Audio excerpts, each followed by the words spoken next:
still provide goods and services, but in a structure that is less capital intensive than we're trying with traditional businesses.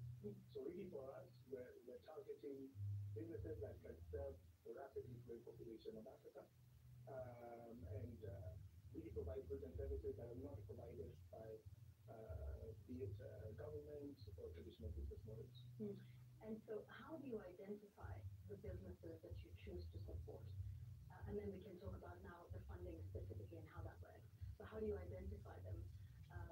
The size of company, is it the age of the owners, and how much money do you then decide that you're going to invest in specific areas? Okay, so typically as a venture capital fund, we'll be looking for businesses that are tech-enabled or capex light, as I mentioned. Yeah. And in doing so, we use our network, our business expertise to find these businesses. So particularly for Seedstars Africa Venture, one of our partner organizations, Seedstars, has been on the continent for over a decade. Actually started operations out in 2012 and have run various initiatives to grow entrepreneurship on the continent. We leverage their network, we've been operational in over 35 African countries, to find businesses that would meet our mandate and effectively provide us attractive investment opportunities. On top of that, our fund management team, we have over 50 years of experience investing and growing businesses on the continent. So obviously through that, we've built our own network that help us find this lucrative deals here. What's the average ticket size? How much money on average do you give? I mean, I'm sure, of course, it varies, right, from one company to another, but could you give us an average of the ticket size? So our ticket size ranges from about $500,000 to $2 million. Okay. But one unique thing about our fund is we follow on our investment. So we follow on up to a position of $5 million if the company is performing and looking lucrative in terms of delivering value for us as a shareholder. What would you say? Is it patient capital? Because that's what a lot of young people and young businesses need. I think, like Edward has said, collateral is obviously something that is not available to them. But is it some form of patient capital, and what else besides just the funding, besides just the money, do you offer? So venture capital funds typically have a tenor, a life. So we have a tenor of effectively 10 years. So as long as we invest early within our fund life, we can stick with our businesses for some time, help them grow, help them scale, and then exit. So we're looking to be with our companies from between 5 to 7 years. And with regards to the support that we provide, so other than capital, we're what is called an active investor. So we sit on the boards of the companies that we invest in. We take on a significant minority stake in these businesses, and really seek to help them thinking through business strategy, execution, and then furthermore actually help them with business development. So link them to corporates that can help them further grow and scale their businesses, as well as take them into new markets, so on and so forth. Yeah, and one of those typical type of businesses that you're investing in is Shamba-Pride. Let's hear from you, Samuel, on the story of Shamba-Pride. What do you do? How did you get started? Tell us your story. Thank you, Ron. I'll start with how Shamba-Pride began. Farming and delivery of farming solutions have been very close to me, very passionate. I grew up and was born in a rural Kenyan farming community where farm harvest is really driving economy, is driving livelihood, and a very significant part of the support of farming. And for me, I think that has always been the inspiration that when I grow up, I will come back to the same community and plug in to support delivering, removing barriers that have limited farmer success for many years. After university, I stayed a couple of years in the corporate sector. I worked in two multinationals, Coca-Cola and Colgate-Palmolive. and specifically managing their last mile distribution, supporting product quality, building distribution and supply chain systems. And then in 2016, I wanted to settle in Nairobi and finish my MBA program and realized that I don't know free study. So I looked around what else I could do. And to me, comparing smooth, streamlined distribution systems from companies like Coca-Cola, for example, known globally as having a very efficient supply chain, and what happened in the agriculture sector, it was completely the opposite. So that was really an opportunity that I saw immediately to build a business and create impact. So Shamba Pride, what we do is that we connect rural farmers to modernized tech-enabled digital shops, we call them agrovet, and then we provide tech-powered services, reliable, dependable supply chain, market access, and training services, and above all, offer digital management tools to farmers and agro stores to support them to run their business more successfully. And so far, we feel that we are really plugging in to the childhood dream of coming back to the same community to support them thrive more in their family ventures. Yeah. So how many farmers do you work with? And what sort of produce, goes through your supply chain? Currently, we are working with 8,000 farmers directly, and Shamba platform, the way it is designed is that it connects farmers directly with agro stores, and basically providing now the reliable, dependable supply chain, the digital management tools, but supporting directly 8,000 farmers. Mm-hmm. What crops are they growing? Is it a variety or? It's a variety, given that our space is tackling limitations on access to credible quality agriculture inputs and services. So our value chains for farmers cut across avocado farmers, maize farmers, rice farmers, green ground farmers, basically. Yeah. And so what was the main challenge you were facing? I know it would be access to funds. So speak to us a little bit about that. And then how you're able to connect to the private equity firms that invested in your company. When you speak to early stage businesses and startups in Kenya and across Africa, they'll tell you that the major challenge is access to funds. The major challenge is getting investor ready for their business. And for Shamba Pride, when you ask me our biggest challenge, then it was access to capital and also getting investor ready. And investor ready is whereby you can have now beyond 6 stars, other investors saying that I can put their money to Shamba Pride and have potential return for investment. Yeah. So that was the biggest challenge. Yes. All right. So then how do you connect with the private equity firms, and what's been the impact of that? Yes. So when we met sisters, for example, sisters as vendors, I put two key things that plug into the VC farm unlocked in Shamba Pride business. So one of them is the obvious one, capital. The raising capital is a huge challenge. And basically, a lot of entrepreneurs in Kenya, in Africa, have fantastic ideas. But again, limited access to capital with limits products, ideas from going to the market and also going to scale.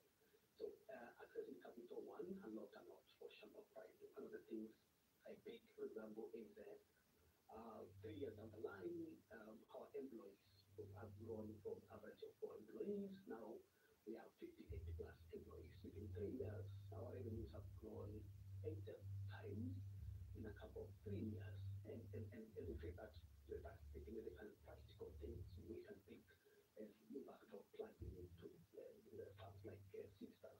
And two, on investor readiness, that's also key for a company really to prepare to go to scale and also attract more investors. For example, Bruce has talked about getting to early stage companies taking a significant minority stake, sitting the board. I think to me, getting to Shamba Pride and getting, for example, things that were not before, like a formal board of directors that can give strategic direction to the business, participating a lot in giving direction and shaping Shamba Pride back to scale. There are some of those beyond capital initiatives, and I feel that I'll speak of one very key important intervention that the Cumberland benefited from.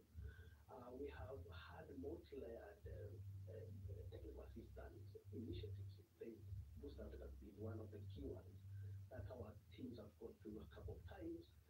Very powerful practical results has been, for example, finance and accounts structures reporting like to excellent levels. And I feel that that's a very key contribution to the technical assistance that has been offered through partnership with Six Stars Africa and also benefiting from programs like Boost Africa initiatives.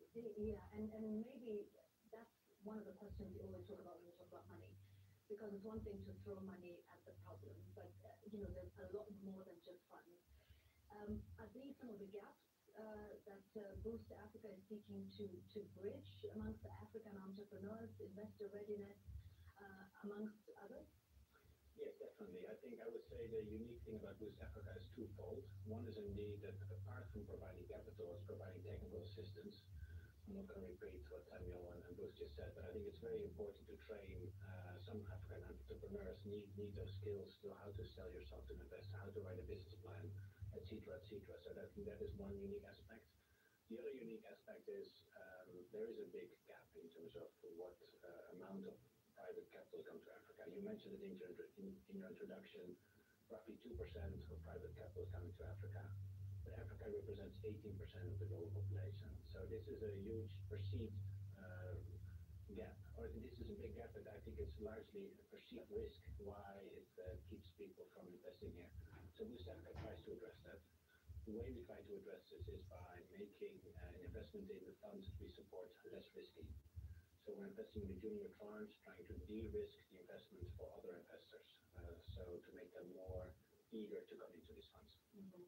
Is that an issue that you've seen, a perception around Africa? Is that perhaps one of the challenges that you experience when you're trying to fundraise for these businesses you want to invest in on the continent? Yes, definitely. Yeah. It is a challenge. The world sees Africa as a risky place to place investments, and attributes risk to many factors, be it incomplete infrastructure, political risk, and variability, so on and so forth. But if you do think about the world and the context of the world today, it is quite unstable. We have conflicts everywhere, so on and so forth. So Africa isn't particularly unique in that.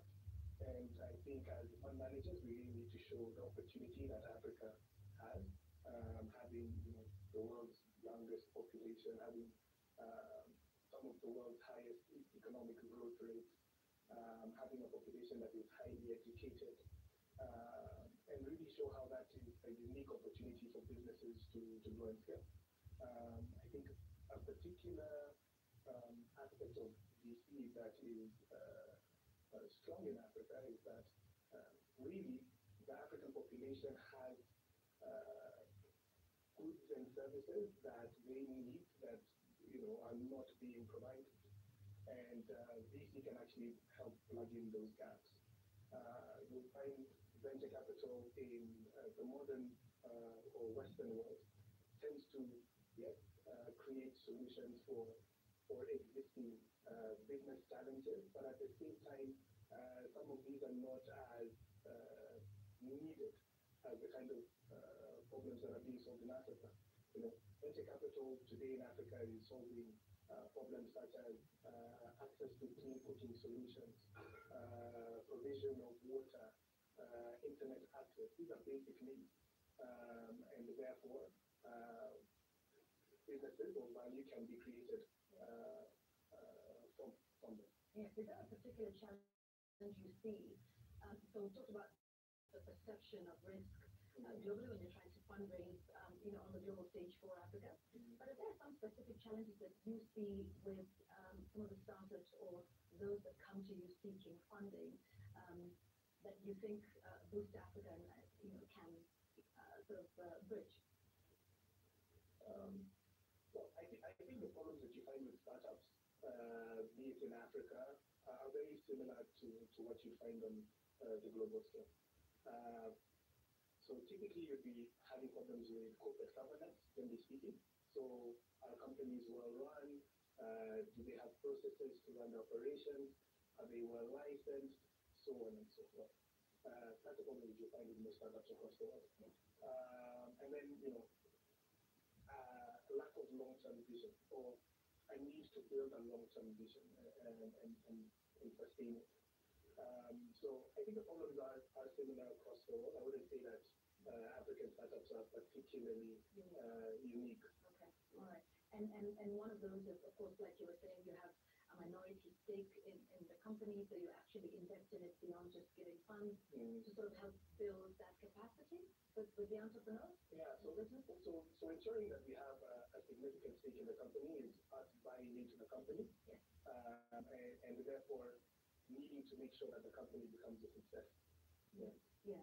And therefore, we seek to build structures to help businesses solve these problems that they face. So now, specifically speaking about Boost Africa, Boost Africa actually provides this technical assistance program, which is providing us the ability to hire consultants, business experts to solve specific problems for companies.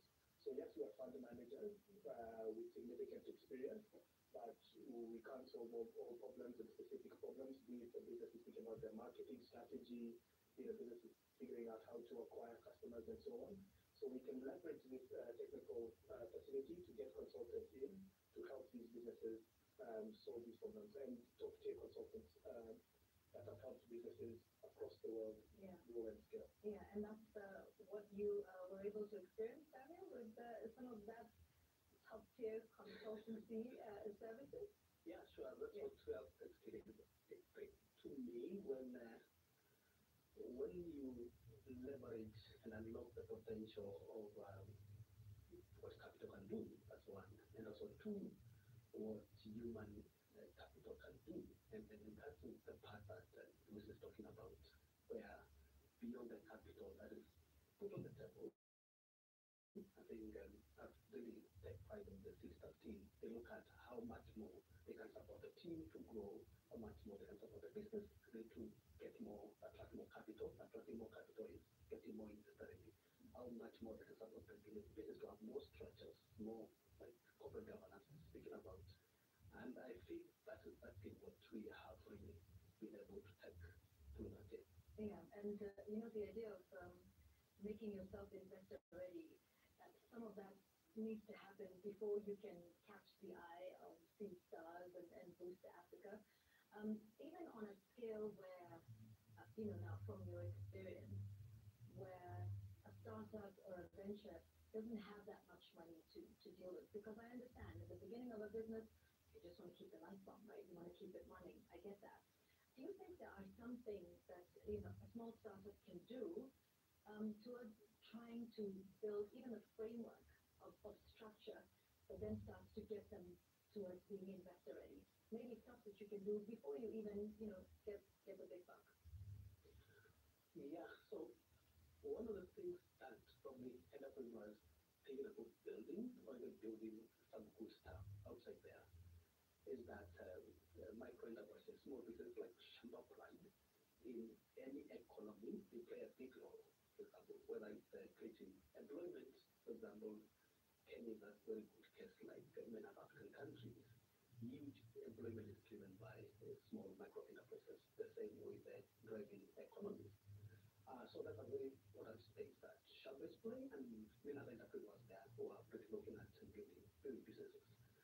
I think my advice would be, one is like entrepreneurs look at space you are passionate about, you resonate very well with, whether it is farming, for example, growing up in a farming community, or even solving health challenges because you feel you really want the population to be healthy. So look at spaces you are really huge passion about, and also two, have a clear vision on what you want to build. And building a business has a lot of challenges along the way. So if you have a very clear vision, like for example, what is the prime stage of Shamba Pride? What do you want to see?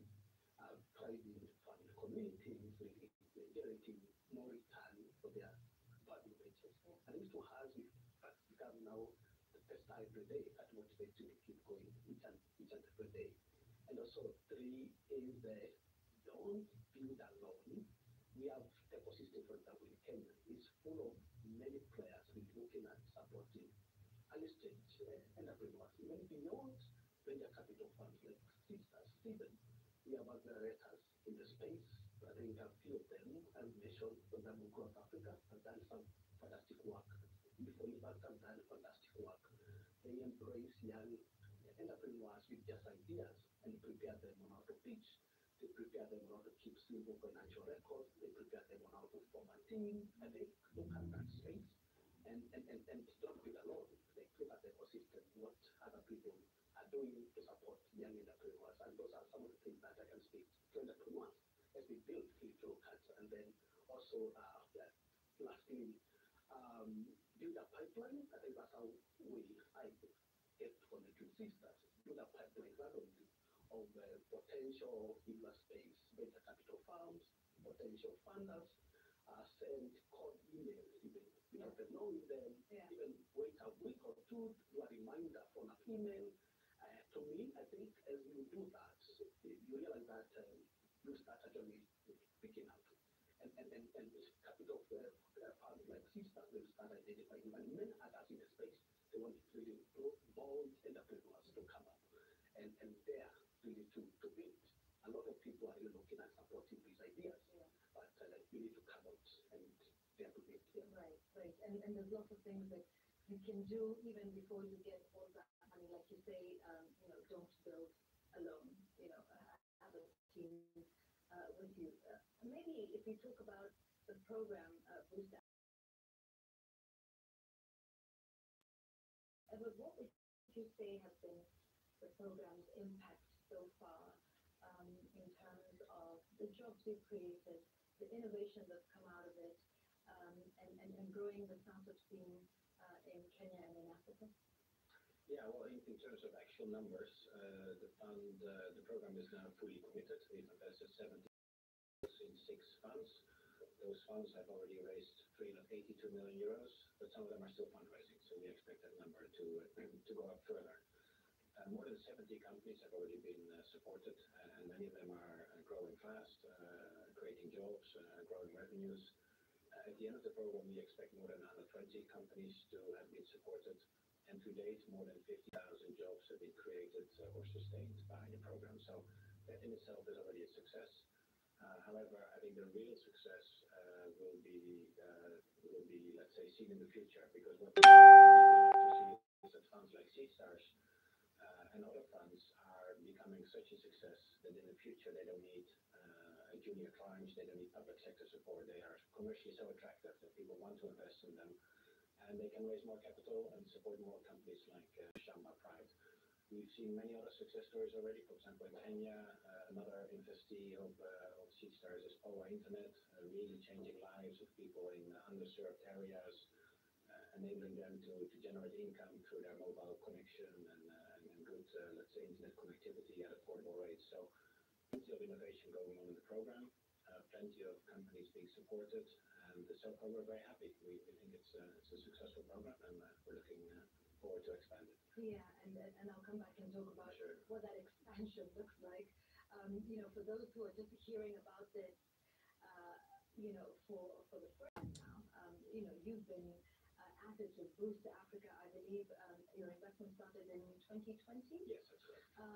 And do you believe then when people say, and I guess the reason I picked 2020, that was during the pandemic, right? Just something on what Samuel was talking about, SME sector. It's believed that, post-pandemic, it's the SMEs that will help us build back better. Do you believe that SMEs are the place to go, the place to invest, and why? Yeah, I agree. I think it is the future. I think 2/3 of jobs in Kenya are created in the SME space. So first of all, it's a key driver of economic growth and job creation. There are many entrepreneurs. I mean, Bruce has already said it. There's a young population, well-educated, ambitious, and very entrepreneurial. But what they need is capital. And you see more innovation not only in Kenya but across Africa, across the world. You see generally more innovation in startups and in young companies that are growing. and not so much in the large, very large companies where generally innovation seems to go down a bit.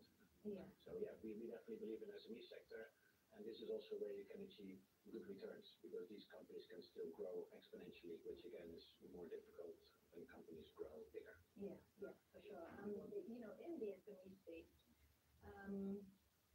what sectors do you see the highest potential for growth? Oh, okay. Actually, I was just going to feed off Okay.